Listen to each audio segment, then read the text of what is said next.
I'm Justine Fellows, and I'm the administrator here at the ranch, and I pretty much oversee everything that goes on here, and I just make sure that everything's going according to how we have the rules set up, and that the girls are following through the daily schedule and the program that we have here. Is it very hard to do what you do? No, it's actually very simple. You just don't compromise, and you stick with what we have scheduled and planned. What is that schedule? We start off our day. The girls wake up at 6 a.m. With shower and prayer. They get up and they have breakfast. And then at 7:30 we start Proverbs, and it's a morning Bible study where they go over the Proverbs daily.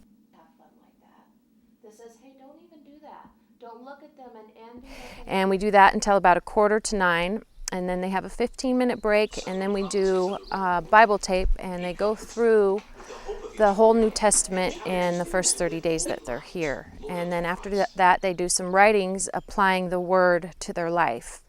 And then after that, we do chores, and we do 2 40-minute sessions of chores, and then after that we have lunch.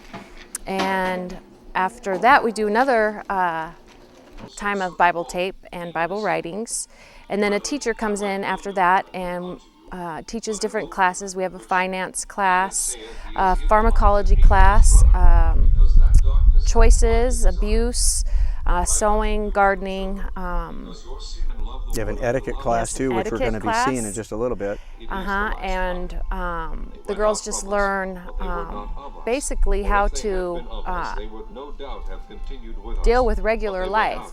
They get so far out there in the drugs and everything that they just need a little guidance in the area of just daily living. And in doing that, we also introduce the Word in the Bible. And after they do their afternoon classes, where they have free time till 5 o'clock, and usually we have a system where each girl takes turns cooking through the week, and so they start dinner at 4 and we have dinner at 5, and then we have an evening class that usually starts either at 6:30 or 7 with a different teacher, and after that class they pray out, and then it's time for bed.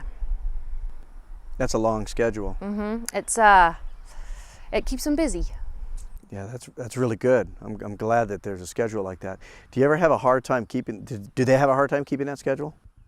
When they first get here, they're not used to sticking to a schedule like that, and the first few days are always hard to adjust to. But after that, they get right into it. They actually prefer the days that are more busy, because weekends sometimes are a little bit slower, and after a while, they prefer the days that there's more of a schedule. You're obviously coming from a faith-based perspective. The ones that come in here, do they have a hard time with it being so faith-based? Because when they come in from the courts and from the community, correct? Yeah. Do the ones that come in from the courts and the community, are they really surprised that there's so much faith involved in it? Yeah, some of them like it right off the bat, and then there's some that it's quite different than what they're used to, and so they're a little resistant to it and not so sure if it's for them. Tell me, some of the girls that come into the program that are going to come in from the community, do most of them do it just to get out of trouble, or do you find a lot of them that are just broken in the community and they just really need help? We do get some girls who come in because they want to get out of trouble, and because they're looking to get out of jail time, or to just get an easy way out, they think, when they first come in.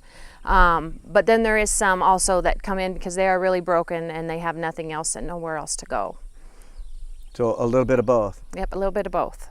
A lot of them honestly really just want to get out of jail, is that correct? Yes, a lot of them do. Do most of them that just want to get out of jail, after they come here for a period of time, do they honestly start getting it?